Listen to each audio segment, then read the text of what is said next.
안녕하세요, 친구들. 우리 친구들이 늘 행복한 꿈을 꾸길 바라는 조맘이에요. 오늘 하루도 행복하게 잘 지냈나요? 오늘도 이름 불러달라고 댓글 단 친구들이 많아서 이름을 먼저 불러줄게요. 10살 안채은 어린이, 8살 안서은 어린이, 엄마가 사랑한다고 전해주세요 하고 댓글 남기셨네요. 우리 채은 서은 어린이 동화 들으며 좋은 꿈 꿔요. 다음은 최유현님 매일 듣고 있어요. 이름 불러주세요 하고 댓글 남기셨어요. 좋은 꿈 꾸세요. 성훈 성현 어린이 밤마다 꼭 듣고 있어요 하고 댓글 남겼어요. 동화 들어주어 고마워요.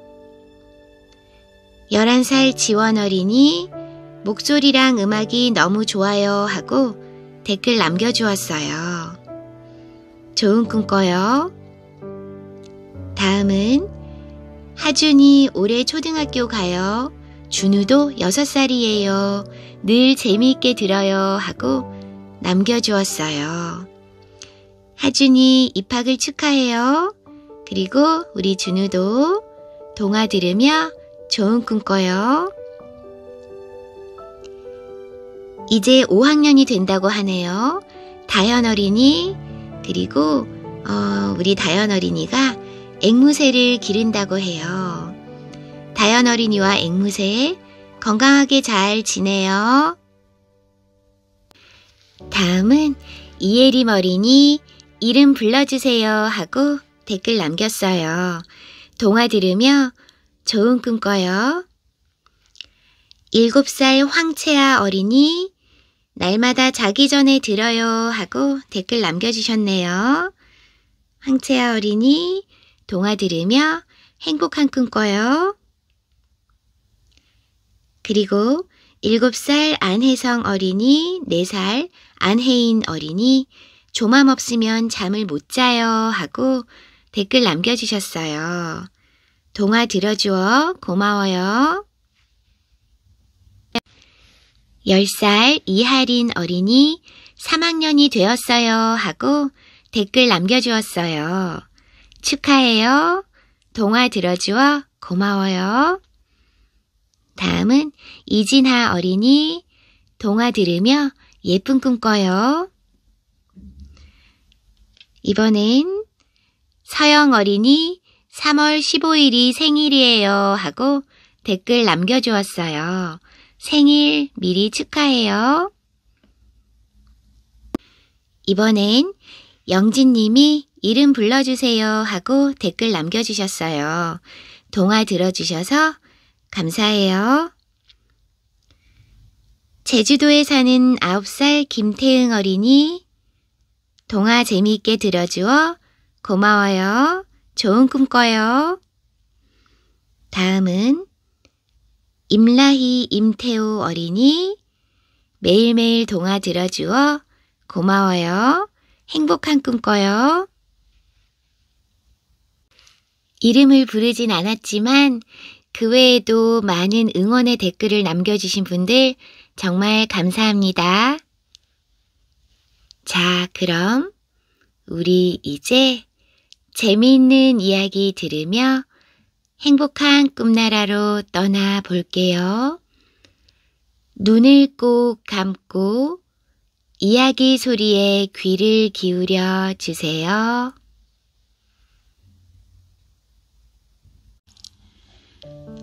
두 왕자를 구한 김재상. 신라 제17대 왕인 내물왕 시절 일본의 왕이 사신을 보내왔어요. 우리 임금이 대왕의 신성함을 듣고서 저희를 보내 백죄의 죄를 대왕께 아뢰라 하였습니다. 대왕께서는 왕자 한 분을 일본에 보내시어 우리 임금에게 성의를 보여주십시오. 이 부탁을 들은 내물왕은 셋째 아들인 10살 난 미해를 일본으로 보냈어요. 그러나 일본은 30여 년 동안이나 미해를 돌려보내지 않았지요.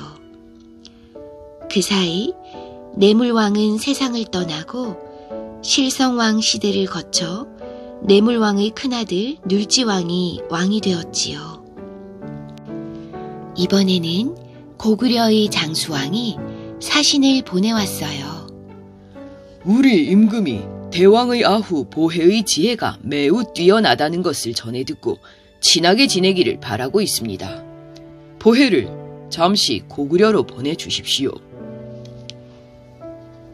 눌지왕은 기꺼이 보혜를 고구려로 보냈어요. 하지만 그 뒤로 보혜는 돌아오지 않았지요.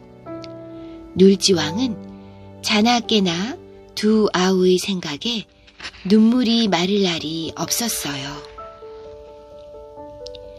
왕이 된 지 10년이 되던 해, 눌지왕은 여러 신하들을 모아놓고 눈물을 흘리며 말했어요.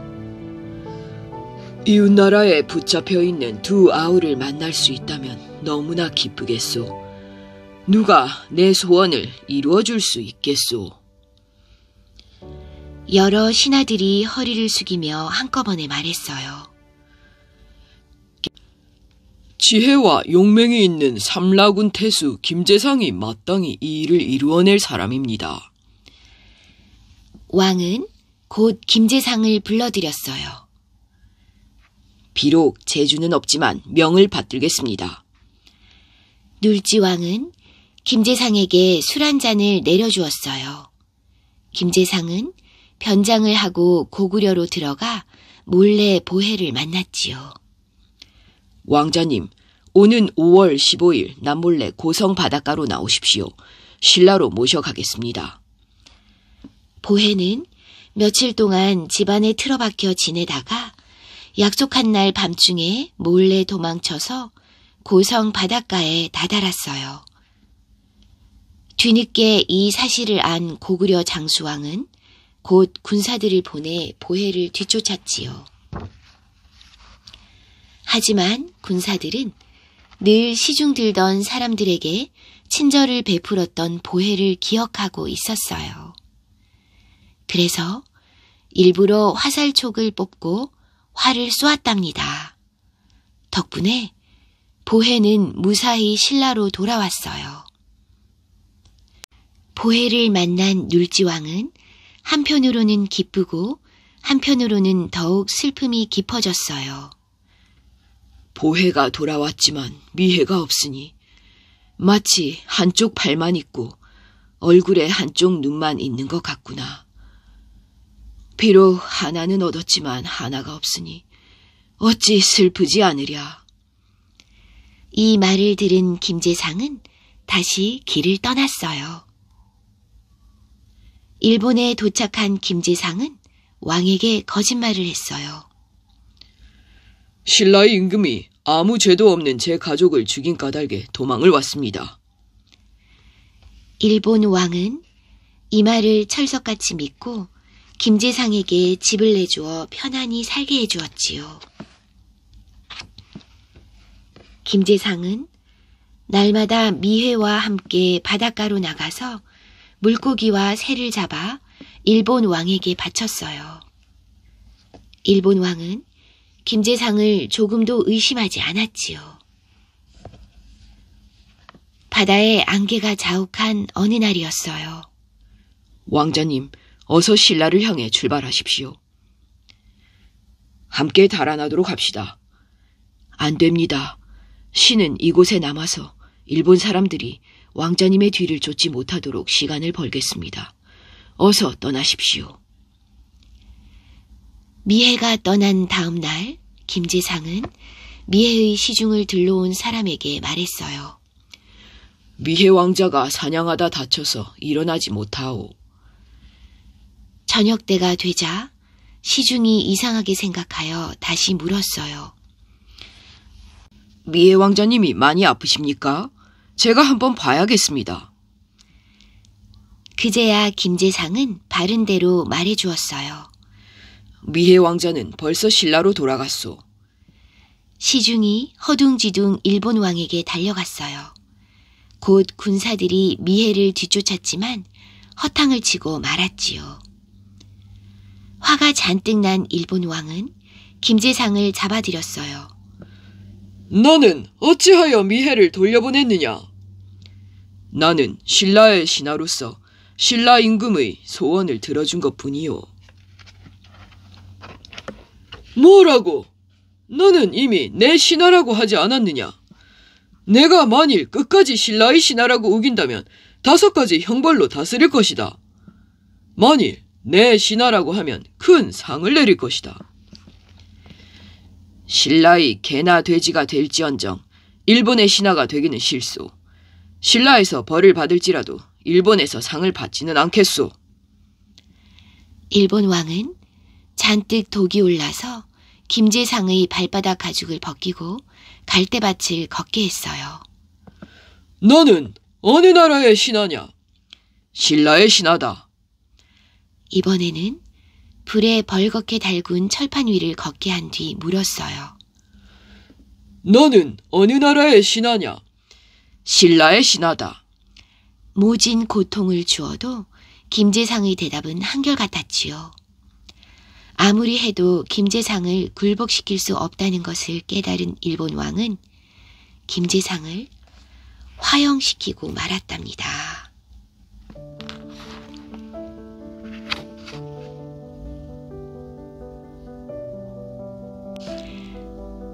우릉도를 정복한 이사부.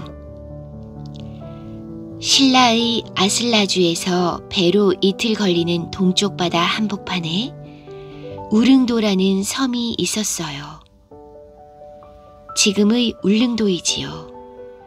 이 섬 사람들은 깊은 바다를 믿고 신라를 섬기지 않았어요. 게다가 아슬라주를 돌아다니며 노략질을 일삼아서 여간 골칫거리가 아니었지요. 지증왕은 이사부 장군을 불러 명령했어요. 군사들을 거느리고 가서 오랑캐를 치시오. 이사부 장군은 어떤 작전을 쓸지 고민했어요. 그때 멀리서 북소리 꽹가리 소리가 들려왔어요. 마침 마을에 구판이 벌어진 것이었지요. 굿이 끝나자 마을 사람들은 한데 어울려서 사자틀을 뒤집어 쓰고 놀이판을 벌였어요. 옳지. 그러면 되겠구나. 이튿날 이사부 장군은 아침부터 서둘렀어요. 군사들은 굵은 나무를 많이 베어 오너라. 그리고 목수들을 모아 오너라.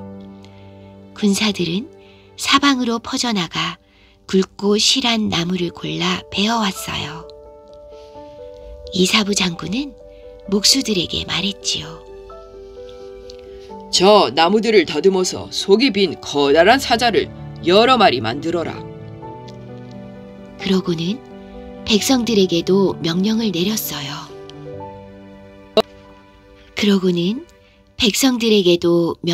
내렸어요.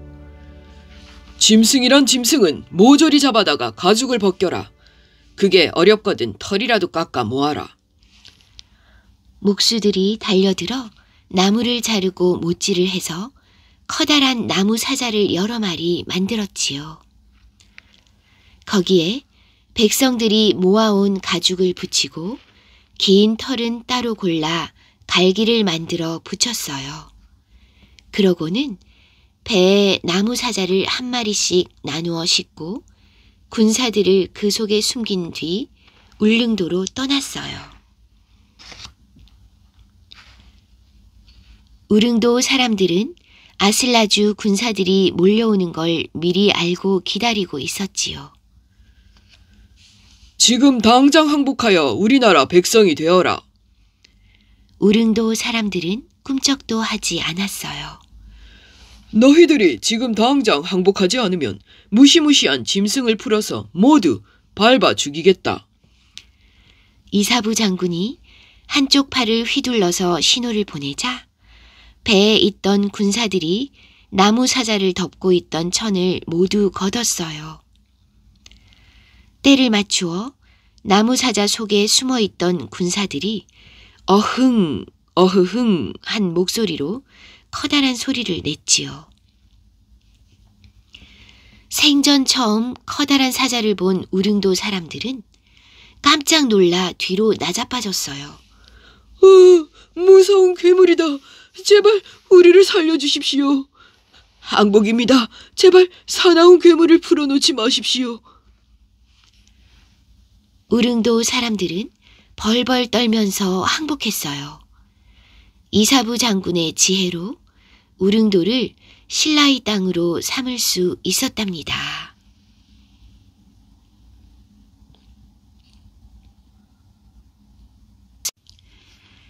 새 신령과 김유신. 무예가 뛰어난 김유신은 18살에 화랑이 되었어요. 하루는 김유신이 이끄는 화랑의 무리 중 한 명인 백석이 넌짓이 말했지요. 적을 치려면 먼저 적을 알아야 합니다. 유신랑과 제가 적국을 몰래 살핀 뒤 이를 꾀함이 어떻겠습니까? 마침 고구려와 백제를 칠 생각을 하던 유신은 기뻐하면서 그날 밤 백석을 데리고 집을 떠났지요. 그런데 어디선가 2명의 여인이 불쑥 나타나더니 유신의 뒤를 졸졸 따라왔어요. 그 뒤 잠시 들른 주막에서도 난데없이 또 한 여인이 나타났지요. 이윽고 여인들이 목소리를 낮추어 속삭였어요. 유신랑, 잠시 백석을 떼어놓고 숲속으로 들어가시면 중요한 말씀을 드리겠습니다. 유신이 숲속으로 들어가자 새 여인들은 신령의 모습으로 변했지요. 우리들은 내림, 혈례, 골화의 세 곳을 지키는 신령이요. 지금 유신랑이 적국 사람이 꿰는 것도 모른 채 따라가기에 만리로 나온 것이요. 말을 마친 여인들은 호련히 자취를 감추었어요. 유신은 2번 절을 하고 주막으로 돌아왔어요. 그러고는 백석에게 난처한 얼굴로 말했지요. 이제 와서 생각하니 중요한 문서를 잊고 왔다. 돌아가서 문서를 가지고 다시 길을 떠나자. 다시 집으로 돌아온 유신은 곧 백석을 묶어놓고 신문을 하기 시작했어요. 내 이놈, 내 정체가 무엇이냐? 마침내 백석이 모든 사실을 털어놓았어요. 나는 본래 고구려 사람이요. 고구려에서는 유신랑을 고구려의 점쟁이인 추남의 영혼을 받아 태어난 사람이라 하오. 백석은 이야기를 계속 이어나갔어요. 일찍이 고구려의 국경에 위로 거슬러 흐르는 물이 있어서 임금이 추남에게 그 까닭을 점치게 했소. 그런데 추남은 왕비의 행실이 나쁜 탓이라고 말하였소. 이에 크게 화가 난 임금은 다른 점을 치게 하여 만일 점이 틀릴 경우 추남을 죽이기로 했지요. 임금은 몰래 상자 속에 쥐 한 마리를 넣어놓고 무엇이 들어있냐고 물었소. 추남은 쥐가 8마리 들어있다고 서슴없이 대답했지요. 임금은 그 말이 틀렸다며 추남을 죽이려 하였소. 그러자 추남은 죽은 뒤에 장군이 되어 반드시 고구려를 멸망시키겠다고 맹세하였소. 추남이 죽고 난 뒤 쥐의 배를 갈라보니 새끼가 7마리 들어있었소. 결국 추남의 말이 맞았던 거요. 그날 밤 임금은 추남의 영혼이 신라 사람인 서현의 부인 품으로 들어가는 꿈을 꾸었소.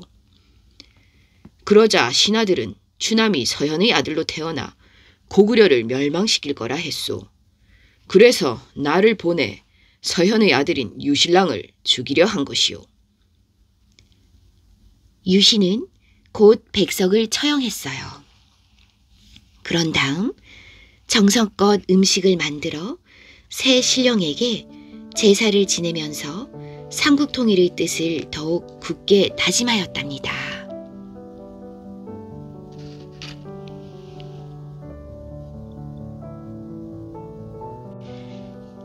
백제의 마지막 임금 의자왕. 백제의 마지막 임금인 의자왕은 태자일 때만 해도 매우 용맹스럽고 효심과 우애가 깊어 사람들의 칭찬을 받았어요. 하지만 임금이 되자 나란 일은 돌보지 않고 노는 데만 열중했지요. 보다 못해 좌평 벼슬에 있던 성충이 말렸으나 소용없었어요. 오히려 바른 말을 했다고 감옥에 갇히는 신세가 되고 말았지요. 감옥에서 고생하던 성충은 병을 얻어 죽게 되었답니다. 그래서 마지막으로 임금에게 편지를 썼지요. 폐하, 곧 난리가 날 것 같습니다. 만약 적이 쳐들어오면 육지는 단현에서 바다는 기벌포에서 적을 막으십시오. 그러면 반드시 싸움에서 이길 것입니다.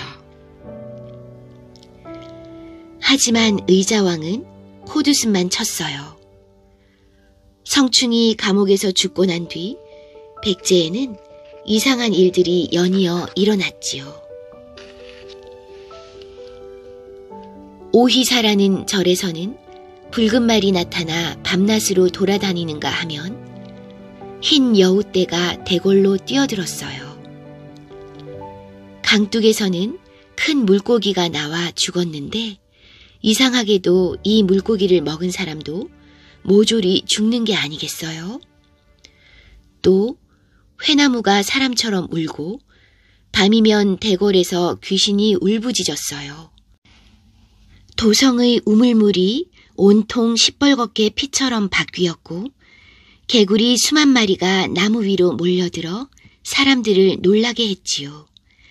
어느 날 귀신이 대궐에 나타나 부르짖었어요. 백제는 망한다! 백제는 망한다! 귀신은 곧 땅속으로 들어갔는데 그곳을 파보니 거북이 한 마리가 나왔어요. 거북이 등에는 신라는 초승달이요 백제는 보름달이다 라는 글씨가 쓰여 있었지요. 의자왕은 무당을 불러 이 글의 뜻을 풀어보게 했지요. 초승달은 점점 커질 것이요 보름달은 점점 이질어진다는 뜻입니다. 의자왕은 백제가 기운다는 말에 불같이 화를 내며 무당을 죽여버렸어요. 그때 간신 하나가 나와 아첨을 떨었지요. 보름달은 힘이 큰 것이며 초승달은 힘이 보잘것없다는 뜻이옵니다. 이 말을 들은 의자왕은 기뻐했어요. 한편 백제에 갖가지 나쁜 일이 일어나고 백성들이 고생하고 있다는 말을 들은 신라의 태종 무열왕은 당나라 군사와 힘을 합쳐 백제를 치기로 했어요. 의자왕은 깜짝 놀라 급히 신하들을 불러 모았어요. 이때 의직이라는 신하가 말했지요. 당나라 군사가 멀리 바다를 건너오기는 하나 물에 익숙하지 않고 신라 군사는 당나라 힘만 믿고 상대를 가벼이 여기는 버릇이 있습니다.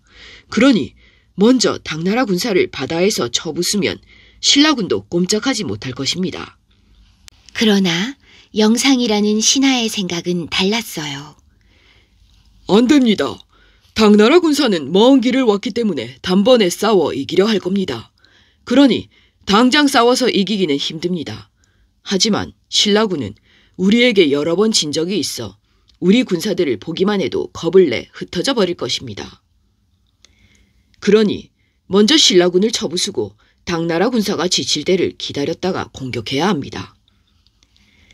의자왕은 어떤 신하의 의견에 따라야 할지 몰라 귀양을 보낸 흥수 장군의 의견을 묻기로 했어요. 적이 이렇게 쳐들어오니 어떻게 하면 좋겠소? 흥수 장군이 대답했지요. 죽은 성충의 말을 따르십시오. 하지만 대신들은 흥수 장군의 말을 믿지 않았어요. 흥수는 지금도 임금을 원망하고 있을 테니 옳은 이야기를 할 리 없습니다. 오히려 성충이 남긴 말을 반대로 하는 게 어떨까요? 그것이 좋겠군. 의자왕은 급히 계백장군을 황산벌로 보냈지요. 백제군은 신라군과 싸워 4번이나 이겼지만 결국에는 수가 많은 신라군에게 지고 말았어요. 계백장군도 목숨을 잃었고요.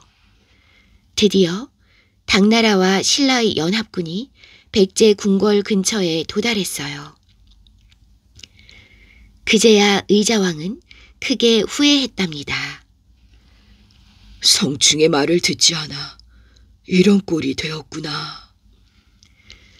의자왕은 태자를 데리고 달아났어요. 궁 안에 남아있던 궁녀들은 적의 손에 죽느니 스스로 목숨을 끊기로 하고 높은 바위 위로 올라갔어요. 그러고는 눈물을 흘리며 강물에 몸을 던졌지요. 궁녀들이 꽃처럼 떨어졌다 해서 이 바위를 낙화함이라고 불렀답니다. 그 뒤 의자왕은 당나라에 끌려가 그곳에서 병들어 죽었습니다. 이로써 백제의 역사도 끝이 나게 되었답니다.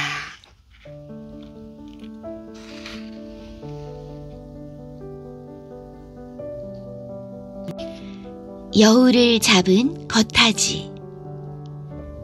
신라 제51대 진성여왕이 막내 아들인 양패를 당나라의 사신으로 보내게 되었어요. 그런데 그때 마침 신라를 공격하던 후백제가 진도에서 사신이 가는 길을 막으려 한다는 소식이 들려왔어요. 그래서 양패는 활을 잘 쏘는 궁수 50명을 데리고 당나라로 떠났습니다. 양패가 탄 배가 곡도라는 섬에 닿았을 때였어요. 갑자기 바람이 심하게 불고 파도가 높이 일어나 배를 띄울 수가 없었지요. 양패는 할 수 없이 곡도에서 10여일을 보냈습니다. 임금의 명을 받아가는데 더 이상 미룰 수는 없다. 양패는 점쟁이를 불러 점을 쳐 보았지요. 섬에는 신의 연못이 있는데 그곳에 제사를 지내면 파도가 잠잠해질 것입니다. 양패는 곧 음식을 차려놓고 제사를 지냈어요. 그날 밤 꿈에 어떤 노인이 나타나 말했지요. 활을 잘 쏘는 사람 하나를 이 섬에 남겨두면 부드러운 바람이 불어 빨리 갈 수 있을 것이다. 이튿날 양패는 꿈 이야기를 들려주며 의논했어요. 그러자 군사들이 말했지요. 각자의 이름을 쓴 나무 조각을 물에 던져서 가라앉은 사람이 남기로 하지요. 가라앉은 나무 조각에 겉하지라고 쓰여 있었어요.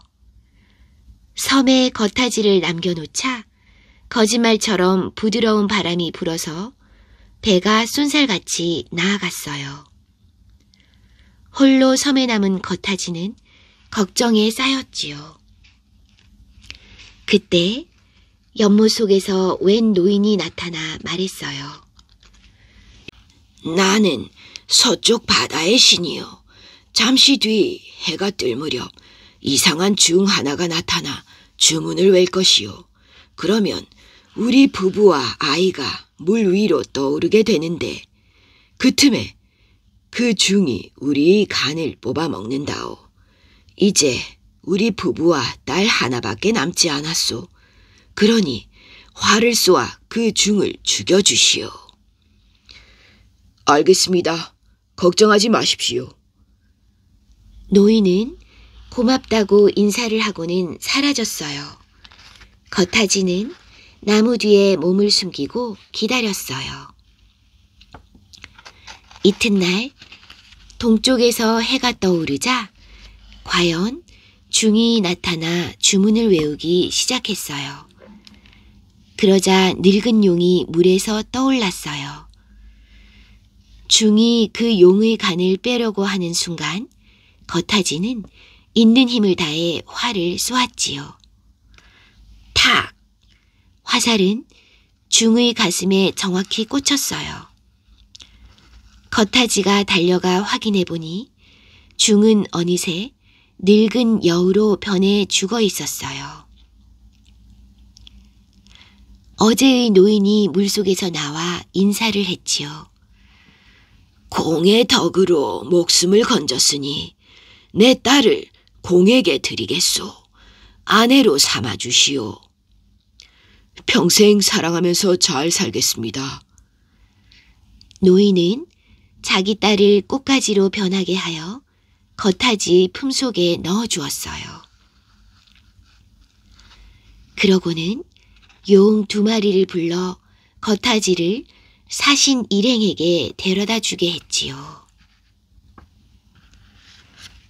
2마리 용은 양패의 배에 거타지를 내려놓은 뒤 신라의 배를 호위하며 당나라로 갔어요.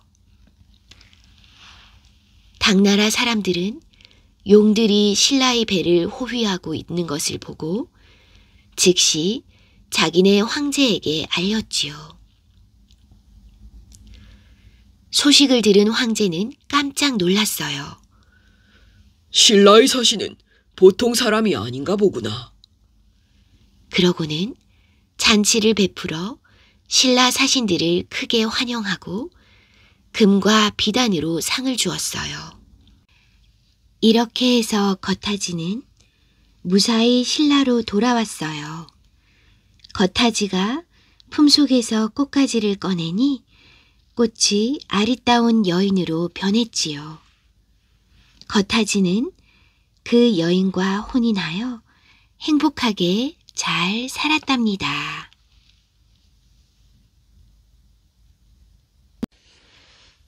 백제의 시조 온조. 훗날 고구려의 시조가 된 주몽이 북부여 대소에게 쫓겨나 졸본 부여에 이르렀어요.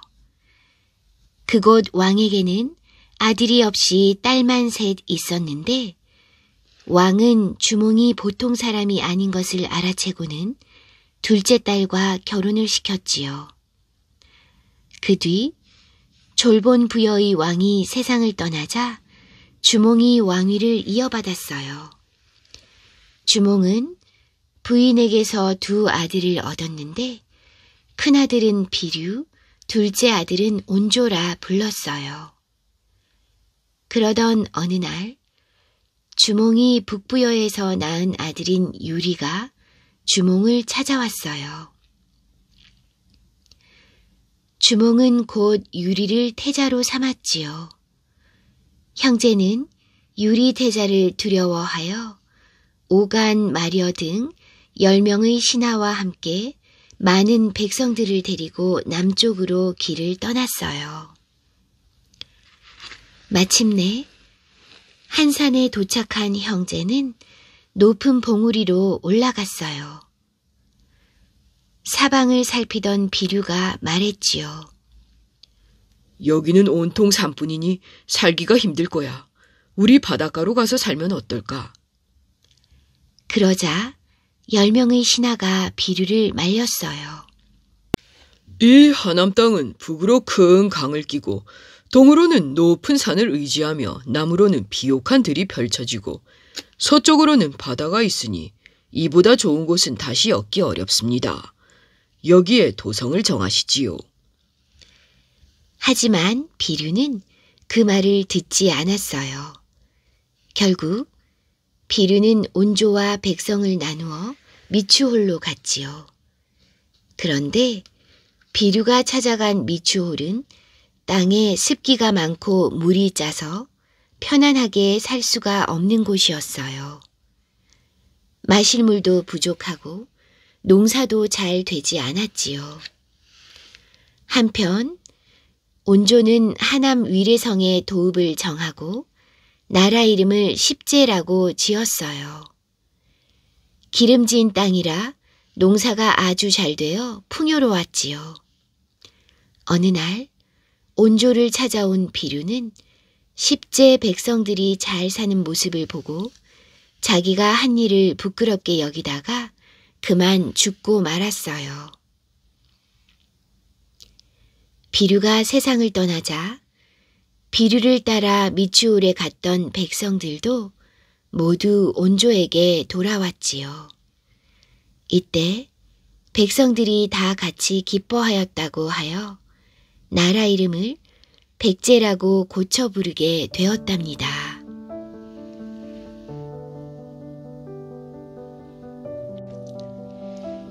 후백제를 세운 견훤. 견훤은 상주군 가은현에서 태어났어요.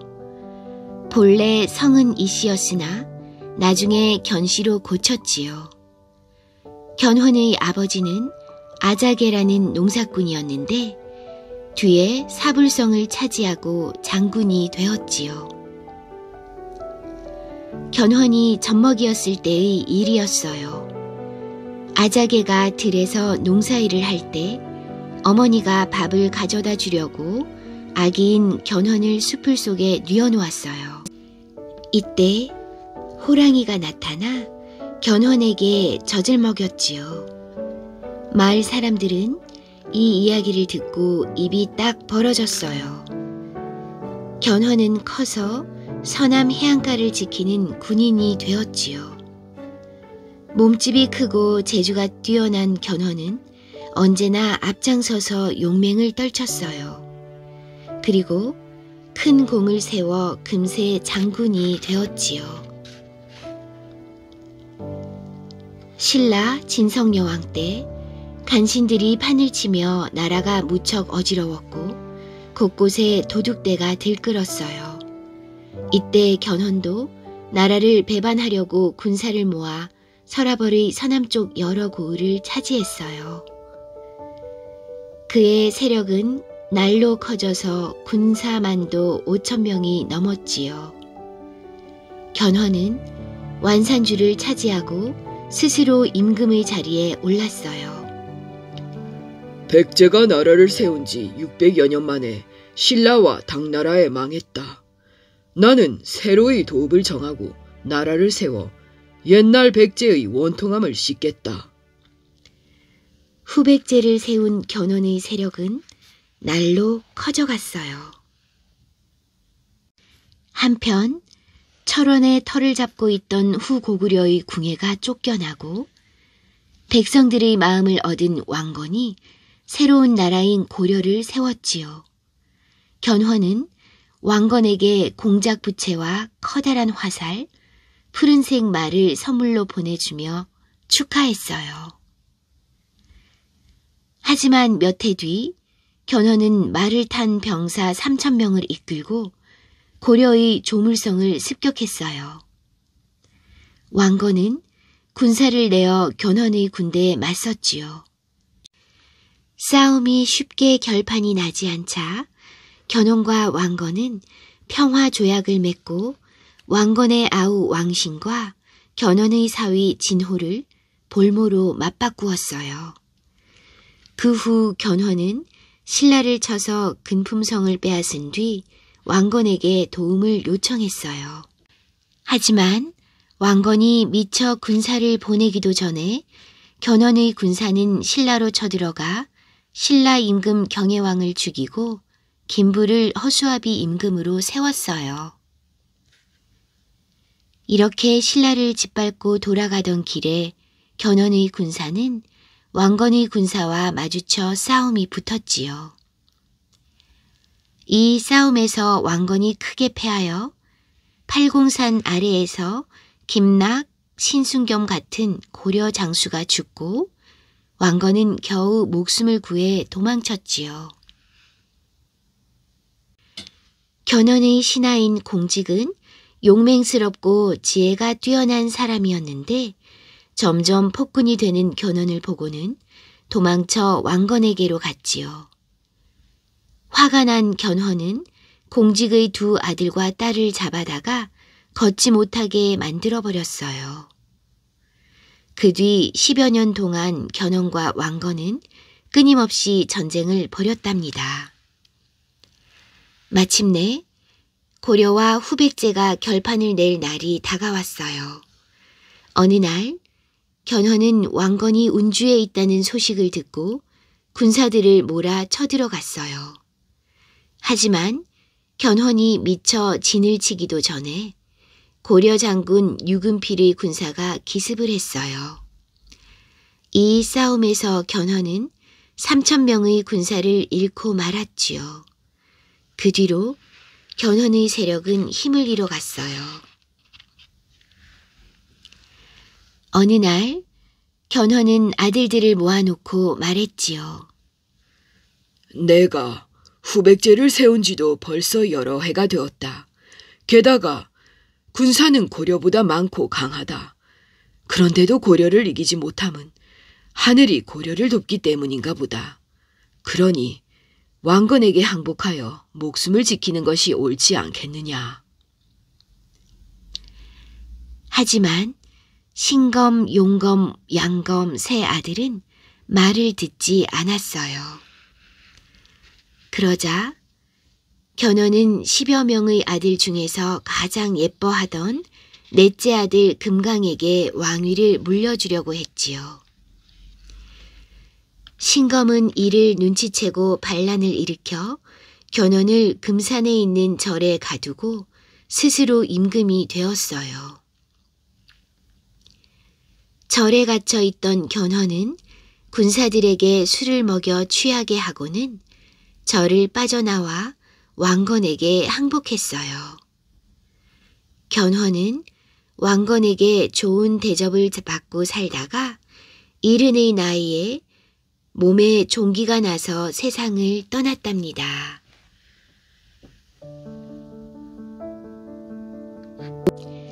노힐부득과 달달박박. 신라 북쪽에 선천촌이라는 마을이 있었어요. 노힐부득과 달달박박은 서로의 집을 제 집처럼 드나들며 어릴 때부터 친하게 지냈지요. 둘은 20살에 머리를 깎고 스님이 되었어요.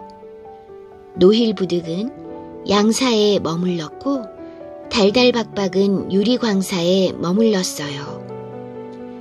둘 다 낮에는 논밭에서 일하며 처자식을 먹여 살렸고 밤이면 촛불 아래에서 열심히 공부했어요.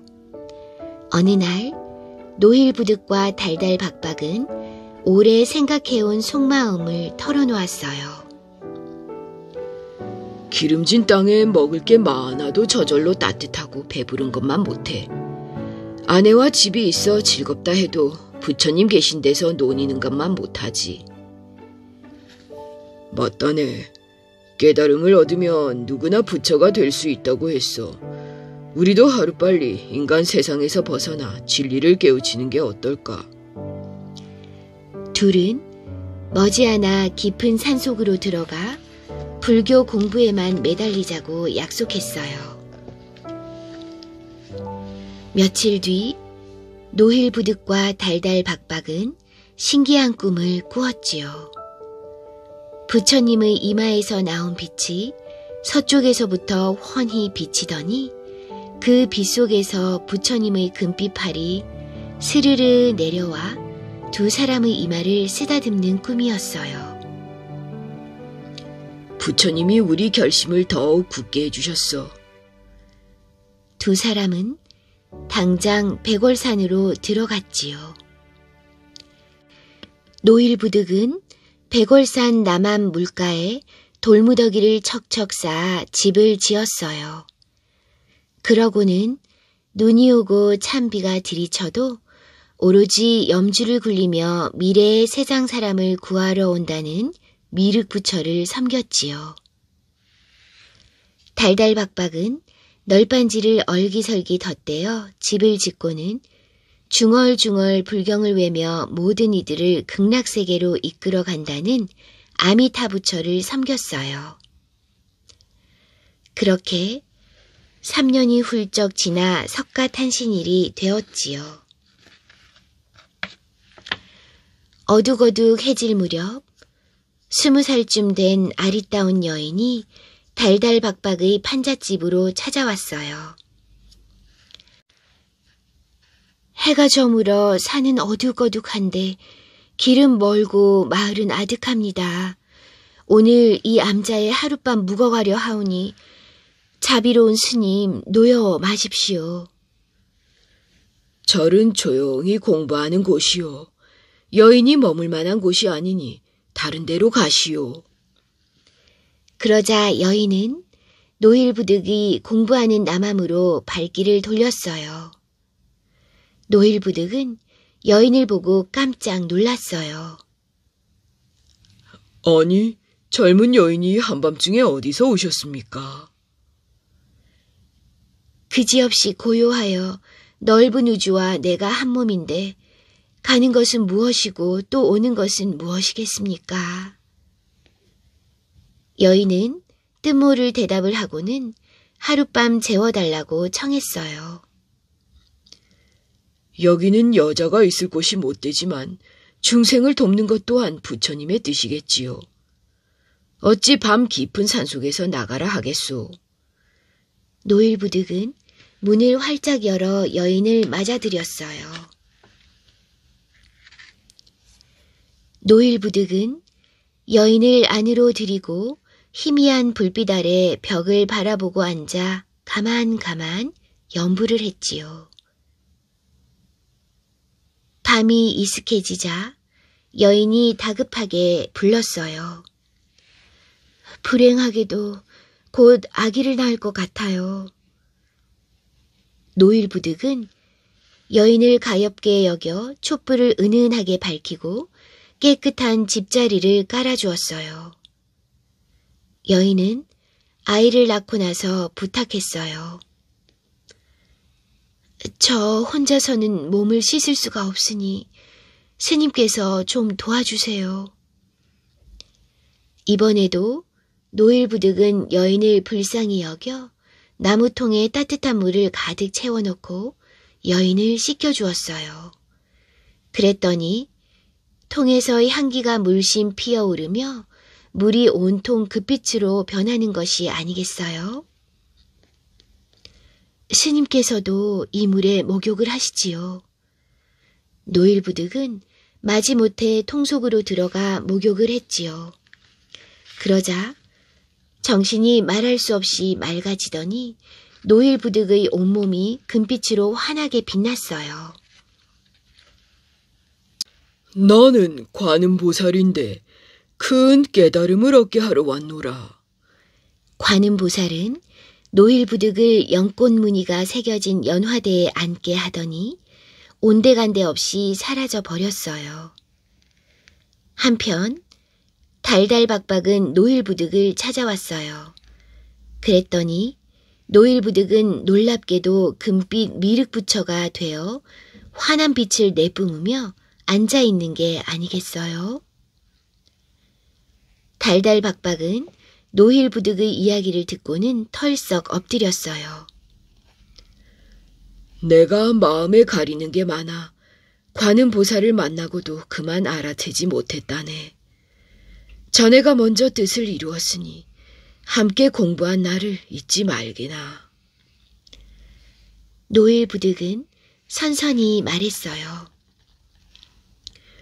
물이 아직 남아있으니 자네도 목욕하게. 목욕을 마친 달달박박도 금빛처럼 빛나는 아미타 부처가 되었어요. 사람들이 소문을 듣고 우르르 몰려왔어요.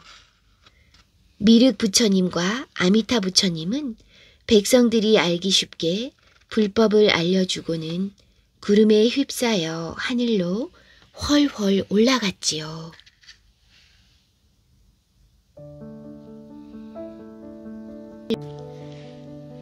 조신의 꿈.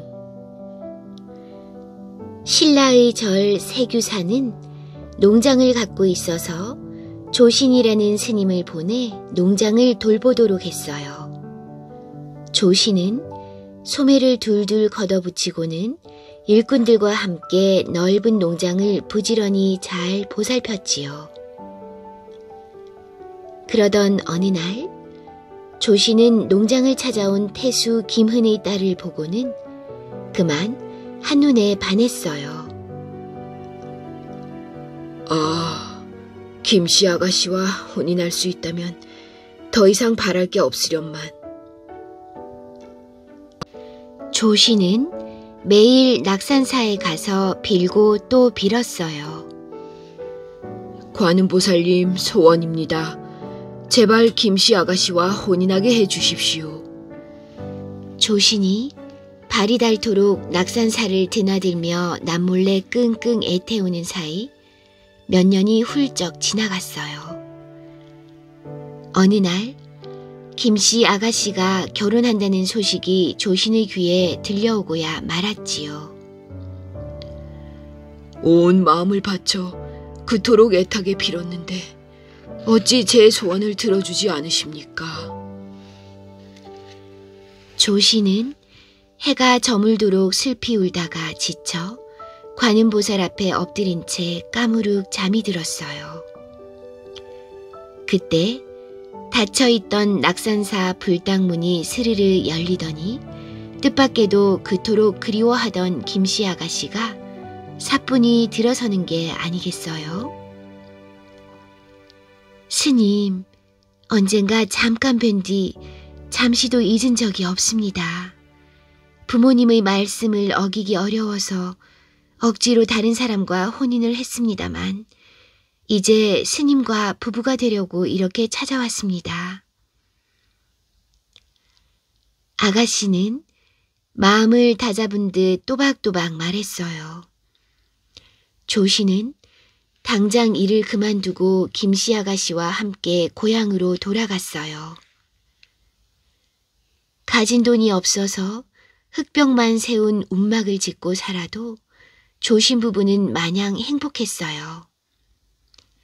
하지만 아이들이 태어나기 시작하자 살림은 점점 쪼들렸어요.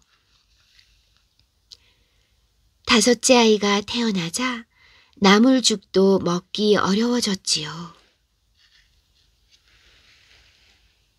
이제 늙고 병들어 일을 할 수도 없으니 빌어먹는 수밖에 없겠소.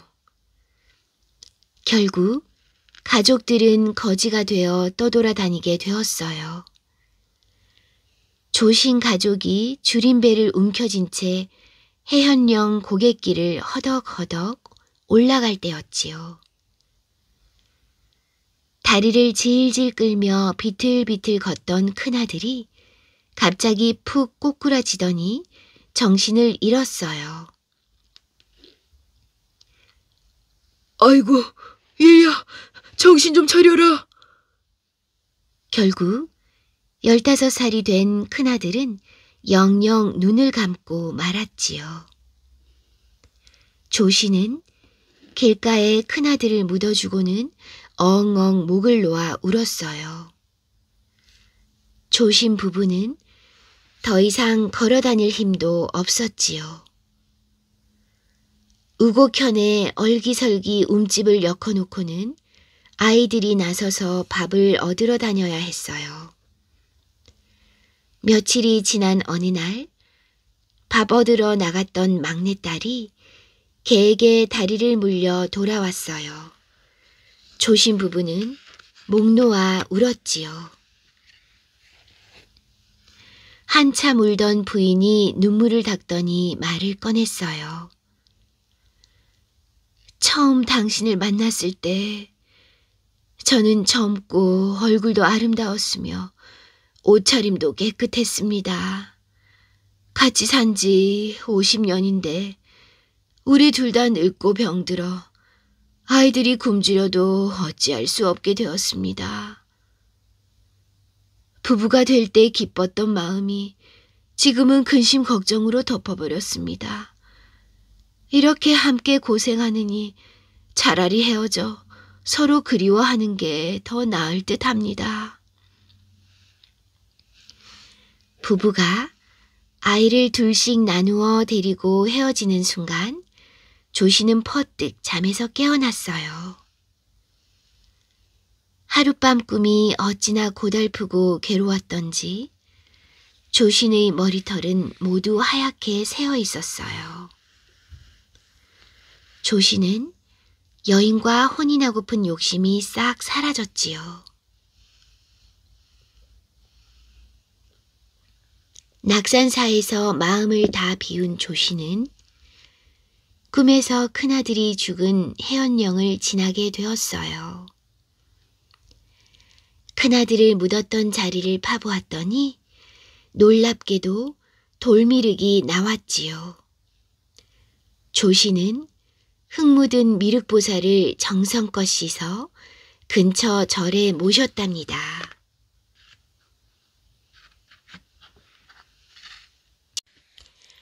원광법사를 도운 신령. 원광법사의 성은 설씨이고 경주 사람이었어요.